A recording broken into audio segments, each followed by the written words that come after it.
I will deal with all of this, and you will go to Calvin Klein. Me? Oh, I'm sorry. Do you have some prior commitment?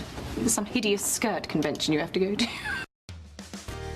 That was, of course, Emily Blunt in the original Devil Wears Prada film, which came out 20 years ago. Craig just saw it the other day. And since then, she has taken Hollywood by storm, from playing the iconic Mary Poppins to earning an Oscar nomination for Oppenheimer. Well, today, Emily is here to talk about a very personal matter that she has dealt with her entire life, believe it or not, stuttering. So also joining us, board-certified specialist Heather Grossman. She's the executive director of the American Institute for Stuttering, where Emily serves on the board. Good morning to both of you. Good Thanks morning. for being here. Thanks for having us. And we're going to get into this in detail in just a moment. We were just discussing before. I mean, I just saw the first Devil Wears Prada a couple of weeks ago before we went to see the second one. My wife made me watch. You have to. And yeah, you have to. You have to get it.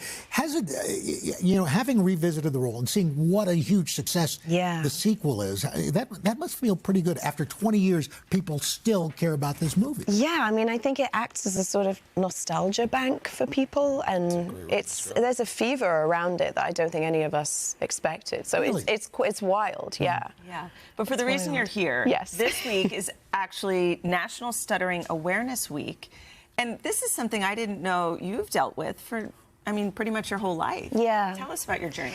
So, I mean, I've learned a lot more since working with Heather and everyone at the American Institute of Stuttering, but it was something I struggled with severely when I was a child.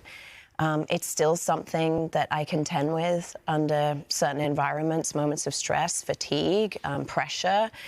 And it's neurological, it's biological, it's often hereditary. It runs very prominently in my family. So my uncle, my cousin, my grandfather. And as a child, you know, you don't understand why you can't speak. You know exactly what you want to say. You would love to read your poem out in class, and you just find ways to avoid speaking. And that kind of disfluency is usually really misunderstood by people and misidentified as other things. So, yeah, it's still something that I contend with. I contend with it when I say my own name, because you can't substitute your name for other words. You'll find stutterers will often go through this elaborate mental and verbal gymnastics of substituting other words constantly if you feel one coming up that's going to knock you. You know, Emily, I mean, the reality is there have been a number of wildly successful people who have dealt with this, including a former president of the United States recently. There are, to Emily's point, there are a number of misconceptions about stuttering. You guys have released 2 PSAs so far. What are some of the misconceptions? What are some of the things that people don't understand about stuttering? Many people think that only little children stutter, you know, and many, as you said, many successful adults continue to stutter. People who stutter, unfortunately, are thought of, they forgot what they're trying to say, or they're nervous. The worst part about it is I think that it's sort of like low-hanging fruit for people to mock. You know, when you think about it, when you watch television, no one would ever laugh at someone with a disability. Yet when you see someone on television stuttering, everyone just starts laughing. You're right. So it's this misconception that that's okay to laugh at people who stutter. And I think part of that is that people assume that if you worked hard enough at it, you would get over it. You know, that there's some magical speech mechanical thing that you can do to get over it. And it's just not true. You know, for many people, they work very, very hard, and their physiology continues to stutter into adulthood. And we need to accept that and give them support. Emily, are there still situations that maybe cause this to give you more difficulty than others, and finding different ways to still overcome this? Yeah, I mean, I struggle if I'm calling someone and I have to say my name on the phone, and that worries me still. I just panic. It can take me a while to say my name, because you can't substitute your name. It is still the universal thing that all stutterers deal with, is they struggle with their own name.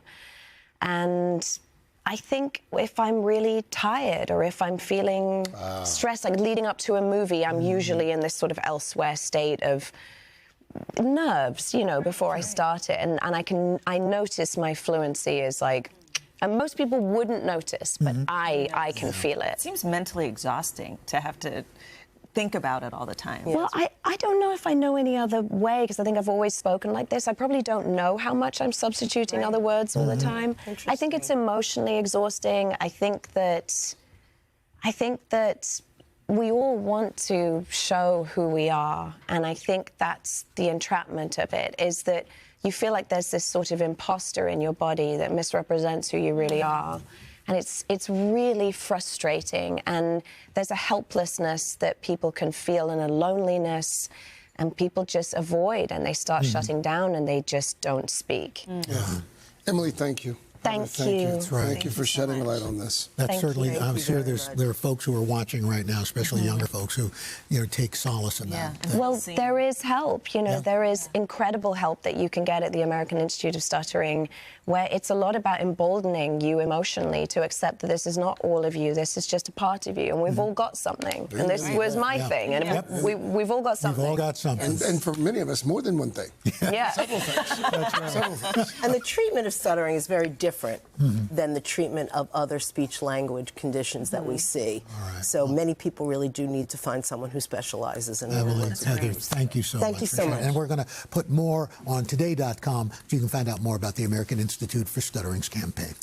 Hey, thanks for watching. And don't forget, you can catch the Today Show every morning on NBC, or take Today when you're on the go. Just follow the Today podcast on Apple Podcasts, Spotify, or wherever you listen.